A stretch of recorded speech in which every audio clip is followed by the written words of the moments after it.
Kuliah hari ini itu nggak begitu berat, tapi bakal banyak istilah-istilah baru yang mungkin bikin kalian pusing. Saya harap kalian bisa kuat buat nonton sampai selesai, karena kuliah hari ini penting banget buat kamu yang pengen fokus dan terjun ke dunia bisnis.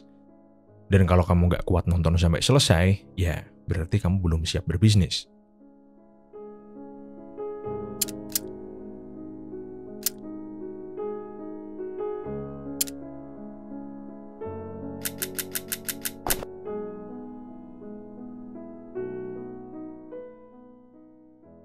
Jadi, bisnis itu kan banyak sekali bidangnya ya, tapi mayoritas bisnis zaman sekarang itu sistemnya mirip-mirip.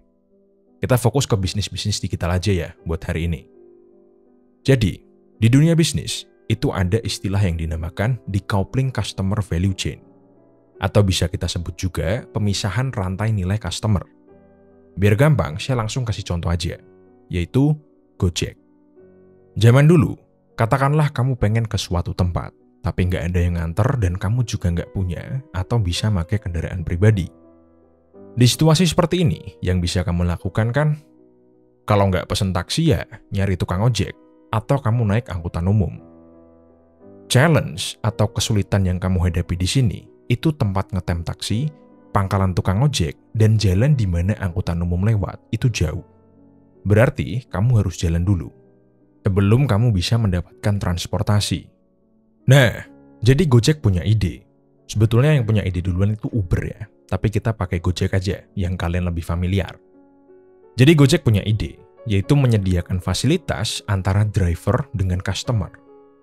Gojek tahu bahwa negara kita ini nggak kekurangan kendaraan, dan nggak kekurangan supir juga.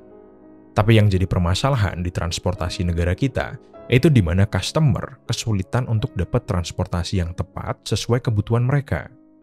Dan sebaliknya juga, para supir itu mereka juga nggak tahu di mana harusnya mereka nyari dan dapat customer. Makanya banyak sekali tempat taksi dan ojek itu ngetem zaman dulu. Nah, Gojek akhirnya melihat customer value chain yang ada di interaksi antara driver dan pelanggannya. Customer value chain itu adalah runtutan aktivitas dari customer untuk bisa mendapatkan barang atau jasa. Contohnya, kita kalau mau ke bank bikin rekening, kita datang ke sana, bawa dokumen-dokumen. Kalau kurang, ya kita balik ke rumah lagi, ngambil dokumen yang kurang. Balik lagi ke bank, ngikutin prosedur, dan akhirnya dapat rekening. Aktivitas-aktivitas tadi, itu yang dinamakan customer value chain. Kalau kalian mau jadi businessman, kalian harus bisa melihat customer value chain tadi, dan memetakannya. Setelah dipetakan, kalian harus bisa melihat kelemahan dari customer value chain tadi, nyari solusi dari kelemahan itu, dan kalian bisniskan. Kalau seandainya kalian udah punya bisnis, menganalisa customer value chain ini, itu bisa bikin customer semakin senang menggunakan produk atau jasa kalian. Coba kalian sekarang pikirin dulu, aktivitas apa yang harus dilakukan customer sebelum mendapatkan barang atau jasa yang rasanya itu sangat merepotkan dan banyak yang nggak suka. Sekarang, kita balik lagi ke decoupling customer value chain, yaitu memecah runtutan aktivitas tadi. Tadi kan udah saya contohkan pakai Gojek dan Uber ya. Gojek dan Uber ini menganalisa customer value chain yang jelek dan merepotkan dari Bluebird atau perusahaan taksi lain. Nyari solusi dari kelemahan itu dan dia jual solusi itu. Begitu solusi itu dibisniskan, apa yang terjadi? Ya udah, mayoritas customer dari semua perusahaan taksi itu lari ke Gojek semua. Selanjutnya, kita akan bahas tentang 3 macam decoupling. Di dalam customer value chain, itu ada 3 jenis aktivitas. Yang pertama, value creating. Yang kedua, value capturing. Dan yang ketiga, value eroding. Dan sama dengan decoupling. Saya kasih contoh. Beberapa tahun lalu, waktu saya lagi analisa saham perusahaan luar negeri, saya nemu perusahaan yang namanya Twitch. Waktu pertama saya analisa, saya mikir gini, anjing, ini perusahaan pinter banget nyari ide. Jadi, layanan utama yang ditawarkan Twitch waktu itu, kalau kamu buka webnya, nanti ada banyak sekali video-video live orang lagi main game. Kalau kamu klik salah satu video, kamu bisa ngelihat streamer dari berbagai belahan dunia yang lagi main game. Kamu juga bisa berinteraksi dengan para player yang lagi streaming atau dengan sesama penonton lain. Dan yang nggak bisa kamu lakukan, itu cuma main game aja. Jadi pure nonton. Sebenarnya, awalnya saya agak nggak connect ya. Kenapa orang-orang bakal suka nonton orang lain main game? Kalau saya sendiri, saya jauh lebih suka main sendiri daripada nontonin orang lain. Tapi apa yang saya pikirkan itu belum tentu sama dengan yang dipikirkan semua orang. Makanya saya coba untuk tetap open-minded dan lanjut menganalisa. Main game itu bisa kita sebut sebagai value creating activity atau aktivitas yang menciptakan sebuah nilai. Tapi ternyata nonton orang main itu juga value creating activity. Apalagi kalau nonton orang yang mainnya jago atau yang pembawaannya entertaining. Saya nggak tahu ya kalau di Indonesia itu siapa gamer yang paling populer. Saya udah nggak pernah nonton kayak gini lagi. Tapi kalau dulu, saya lumayan sering nonton PewDiePie. Oke, jadi Twitch, dia bisnisnya ya di value creating activity tadi. Sekarang kita bahas value eroding activity. Coba kita inget-inget ya, buat yang Gen Z dan generasi sebelumnya. Dulu kalau kita mau main game, kita harus keluar rumah dulu, terus datang ke toko game. Milih-milih game sambil basa-basi sama penjaga tokonya. Lalu beli gamenya yang mungkin kita nggak tahu itu bagus apa enggak.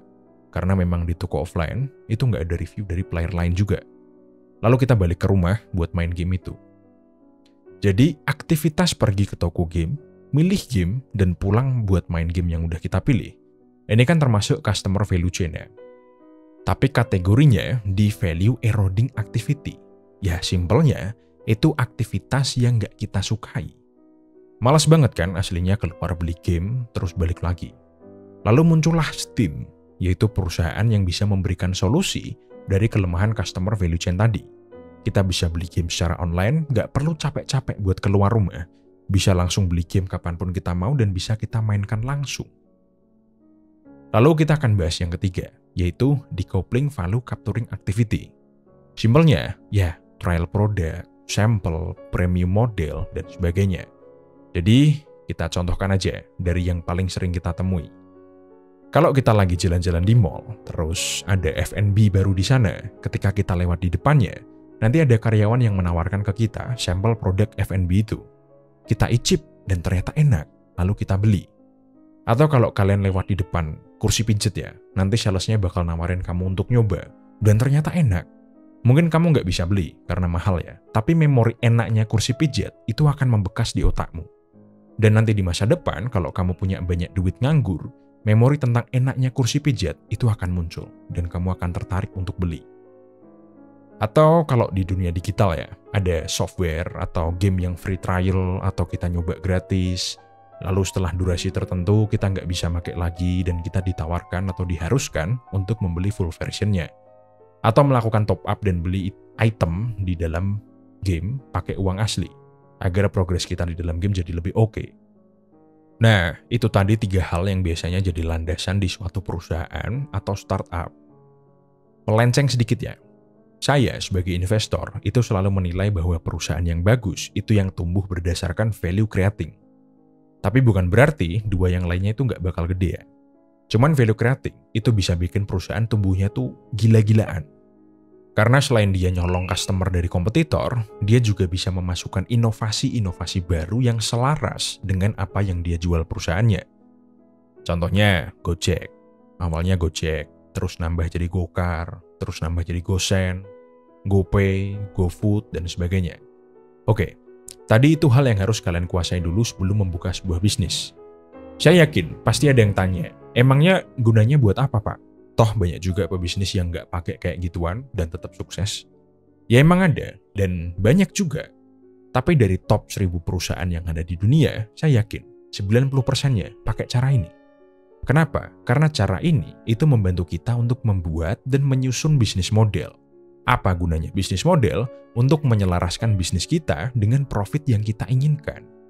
Karena kenyataannya meski kita punya ide dan idenya itu bagus banget, tapi nggak ada jaminan juga ide kita itu bisa mendatangkan uang, ide kita itu bisa cuan.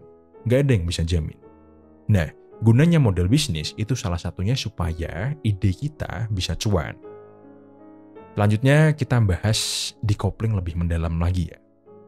Jadi langkah-langkah decoupling itu ada 5. Yang pertama, jelas memetakan customer value chain. Kamu lapar dan malas masak karena sibuk atau lagi sakit atau kamu nggak bisa masak. Berarti kalau kamu lapar, kamu harus keluar buat beli makan. Yang padahal kamu sibuk, sakit, atau nggak bisa masak. Lalu muncullah GoFood. biar kalian nggak perlu keluar buat beli makan. Makanan diantar ke rumahmu.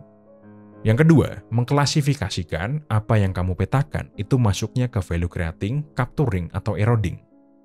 Makan itu kan value creating, sedangkan keluar buat makan itu value eroding. Yang ketiga, mengidentifikasi kelemahan dari aktivitas tadi. Kelemahannya ada di keluar buat beli makanan. Yang keempat, membedah dan memberikan solusi dari kelemahan tadi, dan syukur-syukur bisa bikin kamu cuan dengan solusi itu. Biar orang nggak perlu keluar rumah buat beli makan, kamu memberikan solusi biar makanan itu bisa diantar ke rumah. Nah, trikinya di sini. Setiap orang kan selera makannya beda-beda. Kalau kamu menyediakan ratusan menu untuk menyesuaikan selera makan orang-orang, ya modalmu habis buat purchasing bahan makanan. Berarti kamu bisa ajak toko-toko makanan untuk jadi mitra. Dan ini dilakukan di GoFood.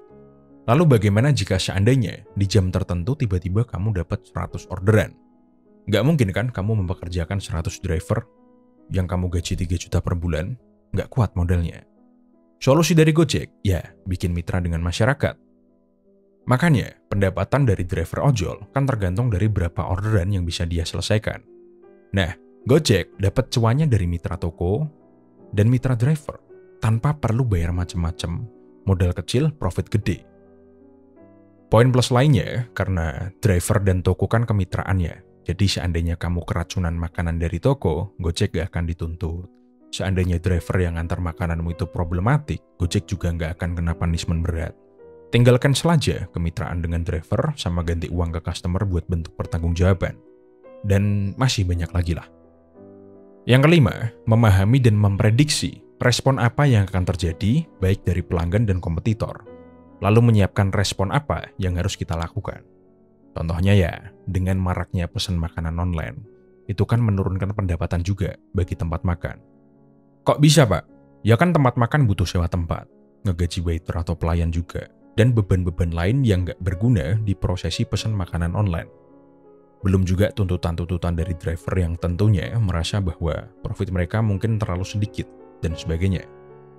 Dan macam-macam lah, saya nggak berani komen lebih jauh ya. Buat solusinya, udah dilakukan Gojek kok. Tentang apa solusinya, kalian cari tahu sendiri. Oke, ingat ya, cari kelemahan dari customer value chain, cari solusinya, lalu bisniskan solusinya. Dan bisnismu itu bisa dikatakan sukses ketika customer mau merubah behaviornya atau perilakunya setelah menggunakan produk atau jasamu. Entah karena jasamu itu praktis, efisien, murah, cuman kamu yang jual, dan sebagainya. Mungkin kalau saya nambahin tips ya. Kalau kalian mau menganalisa customer value chain, cari value chain di mana customer itu nggak seneng atau nggak happy melakukannya. Lalu kalian kasih solusi yang bikin customer happy melakukannya. Biasanya sih customer nggak happy itu pertama karena mahal, kedua karena makan banyak waktu. Kalau mobil saya trouble, jujur aja, saya malas banget buat ke bengkel. Lalu salah satu mekanik di bengkel itu nawarin saya buat antar jemput mobil saya. Dan saya nggak masalah meski harus bayar lebih mahal. Yang ketiga, terlalu effort untuk dilakukan. Jadi kalau kalian ngelihat suatu produk atau jasa, dari harga, waktu, dan effortnya itu naik, itu kesempatan buat kalian buka bisnis baru. Oke, sekian dari kuliah kita hari ini. Jangan lupa like, share, dan subscribe.